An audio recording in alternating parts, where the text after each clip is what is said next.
أعوذ بالله السميع العليم من الشيطان الرجيم من نفخه وهمزه ونفثه. اللهم صل وسلم وبارك وأنعم على سيدنا ومولانا وحبيبنا محمد صلى الله عليه وسلم وعلى آله وأصحابه أجمعين. رب اشرح لي صدري ويسر لي أمري واحلل عقدة من لساني يفقه قولي. في هذا النية لكشف أسرار وخصوصيات على سيدنا عيسى عليه الصلاة والسلام. Dans la suite des vidéos que j'ai projeté de faire, donc aujourd'hui nous allons faire des révélations sur des particularités, sur des miracles, sur des choses qui sont absolument exceptionnelles et concernent uniquement Sayyidina Isa alayhi salatu wassalam.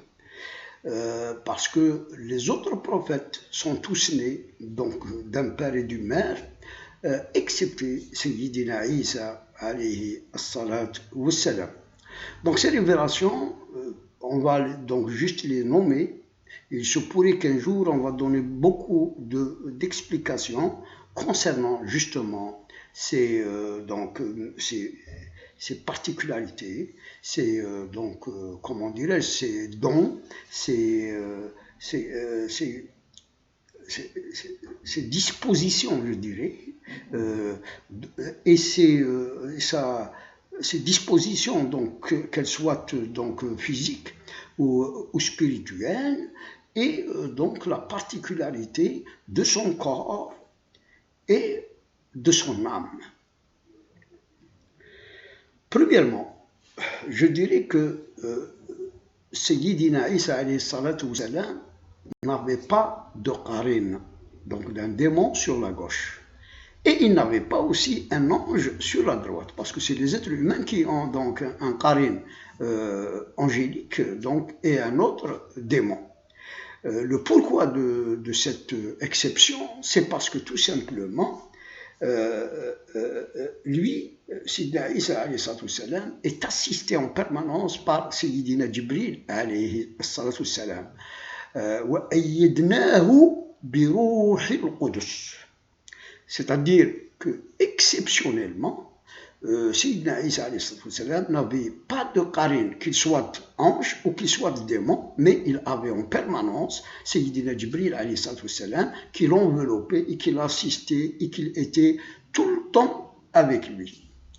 Le deuxième point qu'il faut citer concernant ces dispositions, qu'ils soient physiques ou spirituelles de Sayyidina Isa alayhi salatu wassalam, c'est que Satan n'avait aucun pouvoir sur Sayyidina Isa alayhi salatu wassalam. Il est apparu à plusieurs prophètes, il a voulu mettre les prophètes en examen, en épreuve, mais ce n'est pas le cas de Sayyidina Isa alayhi salatu wassalam. Le pourquoi? Tout simplement parce que Satan lui-même, quand il a juré, il a fait le serment à Dieu subhanahu wa ta'ala directement, il a dit Ba'da'u billahi sami'il alim min ash-shaytan ar-rajim قال هذا الذي كرمت علي يعني على سيدنا آدم عليه السلام لأحتنكن ذريته إلا قليلا. Dans d'autres versets, Satan dit لأغوينهم أجمعين, etc. Mais il parlait d'Adam et de sa progéniture, alors que Sayyidina Isa alayhi salatu wassalam n'est pas une progéniture des fils d'Adam. Sayyidina Isa alayhi salatu wassalam est né par le verbe d'Allah kun fayakun, et un esprit qui a été insufflé par l'ange Gabriel lui-même dans le ventre de Marie. Donc ce n'est pas un être comme le commun des mortels. Il est donc exceptionnel, que ce soit dans sa constitution, parce que lui, il est esprit, qui s'est transmuté encore, qui s'est converti, transformé encore, alors qu'Adam était matière qui a été transformée encore. Sayyidina Isa alayhi salatu wassalam, troisièmement, n'avait qu'un petit sexe par lequel il urinait. Mais le sexe qu'il avait c'est-à-dire ne bandait pas et ne se réveillait pas pour donc des désirs charnels, des désirs donc de la nefs charnelle, érotique. Il n'avait pas, et normal, et ça s'explique. Il n'a jamais touché une femme durant toute sa vie, et il est normal, en quelque sorte, que ce soit comme ça, parce que lui, il est pur. C'est un esprit pur. Il ne pouvait pas, il n'y avait pas sur la terre une femme née de cette façon pour qu'il puisse donc la toucher et s'accoupler avec elle, sauf que Sidna Isa, et je reviendrai un de ces jours là-dessus, avait de temps en temps donc cette jouissance, jouissance qui ressemble à la jouissance d'un homme avec sa femme, par exemple, mais c'est avec des hurri'in, et il le sentait seulement, c'est-à-dire par ses sens, mais sans que donc il ait cette donc éjaculation comme donc l'être humain normal. Sayyidina Isa, quatrièmement, Sayyidina Isa alayhi salam, n'avait pas de désir charnel, comme on vient de le dire, mais aussi il n'avait pas de désir de la nefs, même pour manger des grands plats, etc. Et alors, donc, regardez, il est rouh, et la rouh, d'ailleurs, même dans le soufisme, enfin, le soufisme pur, hein, qui n'a pas donc introduit la sorcellerie ou l'associationnisme par le maître spirituel qu'il faut adorer à la place, je ne sais pas, du prophète ou de Dieu. Enfin, le soufisme, je parle du spiritualisme pur islamique. Il y a cette station dont ont parlé les grands savants de ce domaine, comme Junayd al-Baghdadi, Sidi Abd al-Qadir al-Jilani, et bien avant eux, certains donc mystiques tels que juste après le Khulafa Rashid. Effectivement, quand Ruh donc se purifie et atteint une station très très élevée, elle en quelque sorte évacue de la nefs tous les désirs. Donc cette âme purifiée deviendrait comme donc je ne sais pas, elle va perdre la réactivité vis-à-vis des choses qui déclenchent le désir, qui déclenchent l'émotion, qui déclenchent l'envie, etc. Alors, donc Sidna Isa lui-même, il était comme ça, il est né comme ça, il n'a pas fait de pratique ou fait des invocations, des prières, je ne sais pas. Pour arriver à cette station, lui-même, il était cette station. Et personne d'ailleurs ne pourrait atteindre cette station de Sayyidina Isa alayhi salam. Cinquièmement, il faut savoir que Sayyidina Isa alayhi salam ne dormait pas la nuit. Il ne dormait pratiquement que sur les 24 heures, qu'une heure environ seulement. Et ça aussi s'explique parce que Ruh, l'esprit pur, ne dort pas. Il en est ainsi que dans le paradis, par exemple, les gens du paradis, comme ceux de l'enfer de toute façon, ne dorment pas. Parce que dormir, c'est un peu la mort. Comme l'a dit le prophète, dormir c'est un peu mourir, mais au paradis on ne dort pas. Pourquoi? Parce que les gens du paradis sont uniquement ruh, donc esprit. D'ailleurs, ils n'ont pas ce que a l'être humain sur cette terre, etc. etc. Sayyidina Isa alayhi salam qui mangeait très très peu, parfois juste un morceau de galette, un verre de lait, juste un fruit par jour, n'avaient pas d'excréments. Donc ces matières fécales sortaient juste comme 2, 3, jusqu'à 4 à peu près pois chiches, gros pois chiches, de couleur jaunâtre, sont dégagés d'odeur, de mauvaise odeur, d'odeur, donc des matières fécales. Ils n'avaient pas cette odeur. Et ceci aussi s'explique comment qu'un corps pur, sain, odoré, puisse rejeter donc des odeurs nauséabondes ou des matières fécales najas. C'est pour ça que c'est impur. Donc même ces matières fécales, ils sortaient pures parce qu'elles sont dégagées par un corps sain et pur. Et ce corps sain, pur, qui est esprit, ne peut dégager que ce qui est pur. Il en est ainsi pour son urine, qui sortait sans odeur, donc elle ne sortait pas impure, najas, elle sortait pure de son corps parce que elle est dégagée par un corps pur, sain, donc rouh.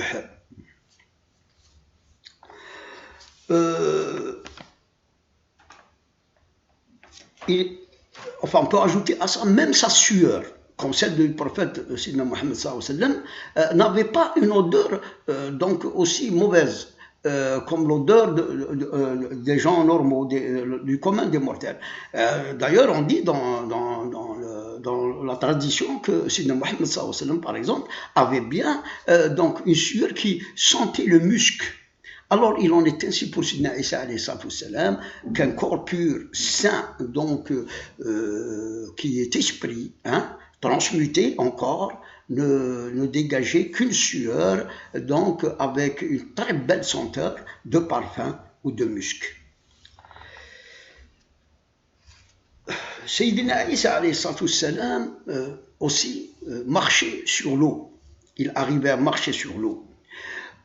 Pourquoi? Parce que son corps était dominé par son esprit, par son roh.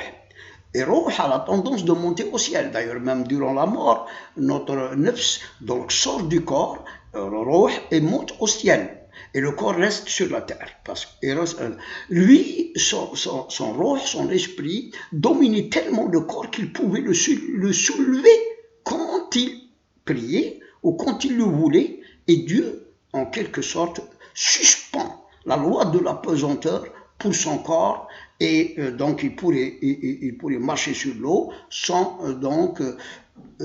aucun gêne, parce que c'est comme si qu'il est transporté. C'est quand il veut que son roh domine totalement son corps et qu'il donc la dirige par sa propre volonté, et il marchait sur l'eau par sa volonté en voulant marcher sans aucun gêne. Il est dit dans certains récits anciens et même contemporains que Sayyidina Isa alayhi salatu wassalam n'avait pas de sang parce que le sang est najas, est impur. Alors que il y avait une sorte de sève d'un sang blanc non impur qui circulait dans ces vaisseaux. Sayyidina Isa alayhi salatu wassalam voyait le ghaib, l'inconnu, comme il est dit dans le Coran. Attention, mais cette vision, ce n'est pas l'autre ghaib qu'il connaissait, parce que Sayyidina Isa voyait le monde occulte, voyait les djinns, voyait les anges, voyait c'est-à-dire tout le monde occulte que nous ne voyons pas. Mais ici, dans ce verset, il voulait dire qu'il voyait de visu. De visu, quand il regarde par exemple quelqu'un, qu'est-ce qu'il a même dans sa maison, qu'est-ce qu'il a donc stocké, qu'est-ce qu'il a mis dans telle chambre, etc. Et là, ça veut dire qu'il voyait par ruh, il voyait par l'âme. C'est comme si que son âme ne se détache pas totalement, mais elle se propage, elle atteint le lieu, elle regarde et elle transmet à son origine, donc à son site en quelque sorte, qui est le corps de Sayyidina Isa alayhi salam. C'est-à-dire son âme peut se propager et rentrer et regarder par son esprit ce que les gens avaient donc stockés ou avaient dans leur maison. وأنبئكم بما تدخرون في بيوتكم. Et là, c'est-à-dire, ça explique aussi autre chose de très très important. C'est que Ruh, quand elle se développe et qu'elle atteint les stations élevées, suprêmes, la station de Qurb, parce que d'ailleurs, même dans le Coran, Dieu atteste uniquement pour Sidna Isa alayhi salatu wassalam qu'il est parmi al-muqarrabin, al-qurb min Allah. Sidna Ibrahim min al-salihin, etc. Mais il est dit dans le Coran que Sayyidina Isa alayhi salatu wassalam min al-muqarrabin. Alors le qurb de n'importe quel roh, d'un wali, d'un saint, d'un homme pieux, etc.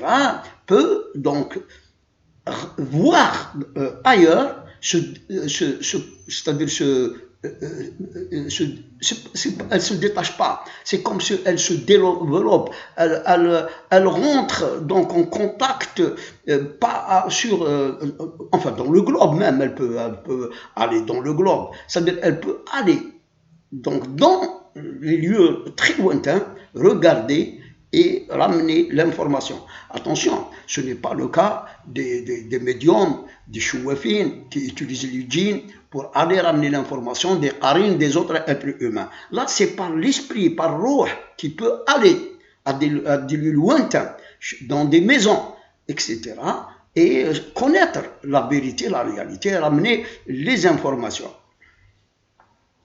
Sayyidina Isa alayhi salatu wassalam avait donc avait une vision qui voyait le monde sensible, physique, et il voyait le monde occulte, le monde donc de l'inconnu. Et là, regardez, c'est une exception, c'est une particularité. Les autres prophètes, c'est des degrés, etc.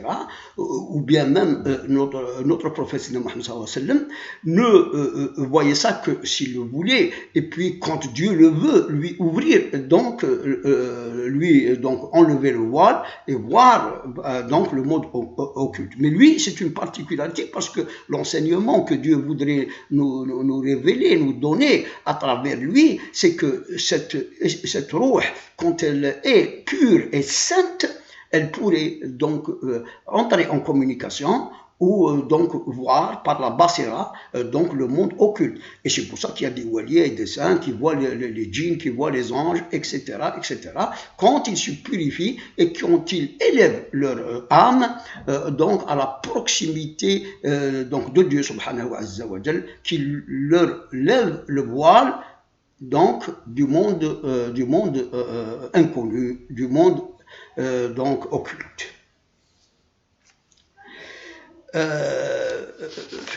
Sidna Isa alayhi salatu wassalam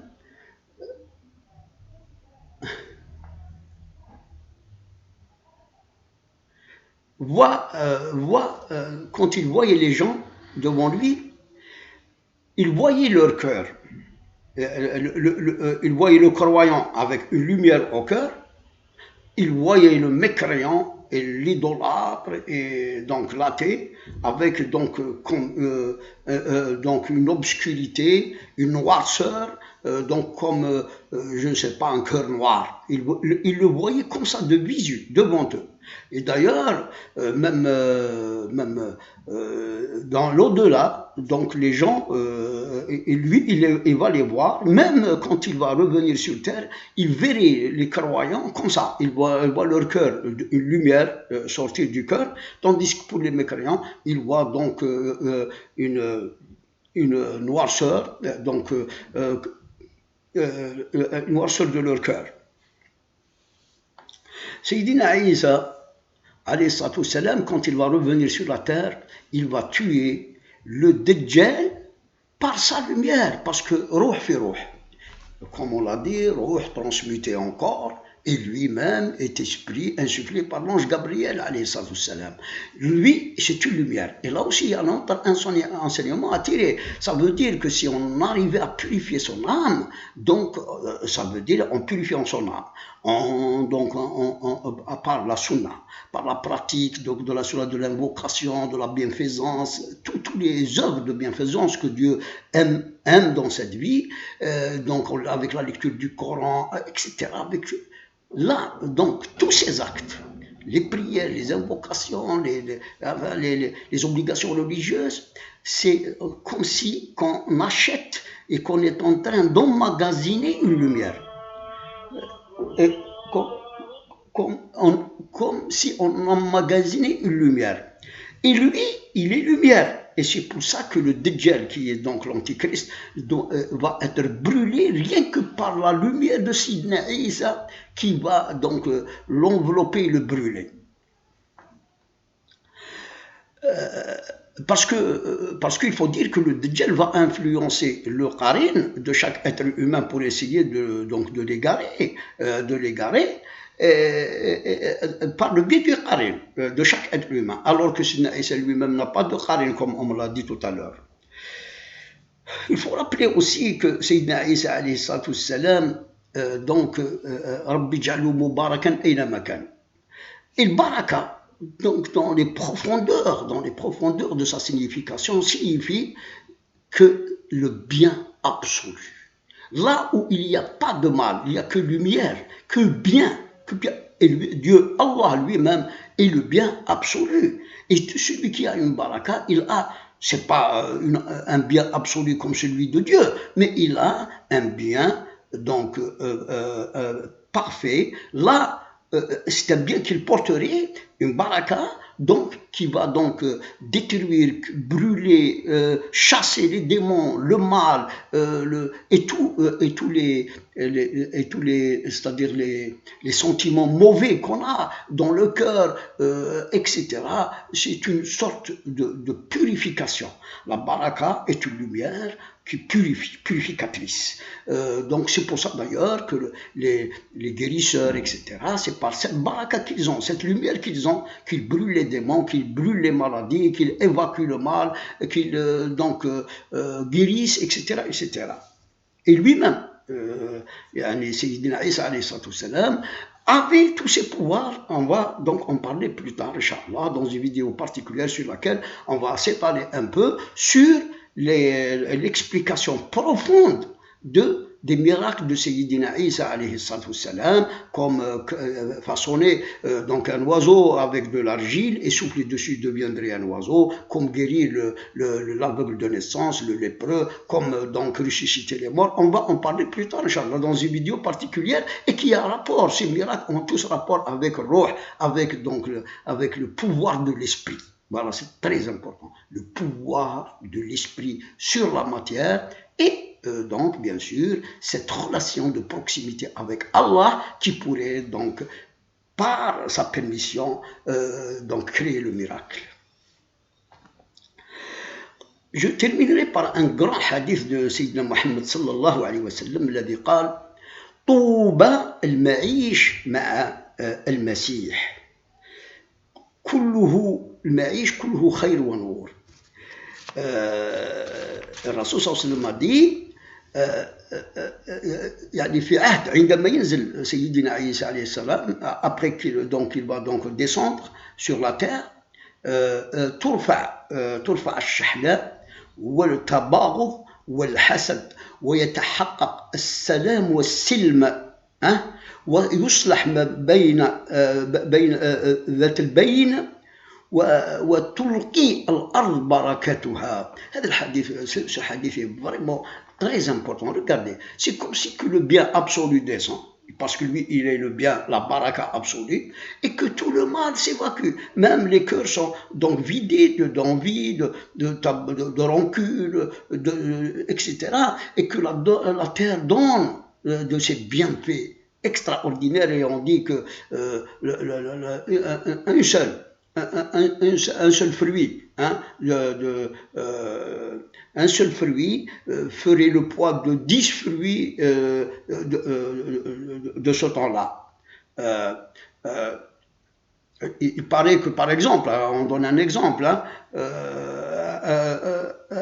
une figue, hein, qui, par exemple, maintenant fait, je ne sais pas, vous connaissez un peu le poids et la forme d'une figue, il faut multiplier cette forme et ce poids par 10 ou par 100. C'est-à-dire, par exemple, d'une figue, 20 personnes peuvent manger sans la finir. Par exemple, ça c'est voilà, donc j'ai fait cette vidéo pour essayer de réunir donc beaucoup de choses que les gens ne savent pas et qui donc concernent les particularités, les dispositions particulières de Sayyidina Isa alayhi salatu wassalam, que ce soit dans son corps ou dans son âme, qui est rouh, pure, sainte, descendue du ciel, alayhi salatu wassalam. Donc à la prochaine vidéo, je vous dis assalamu alaikum wa rahmatullahi ta'ala wa barakatuh.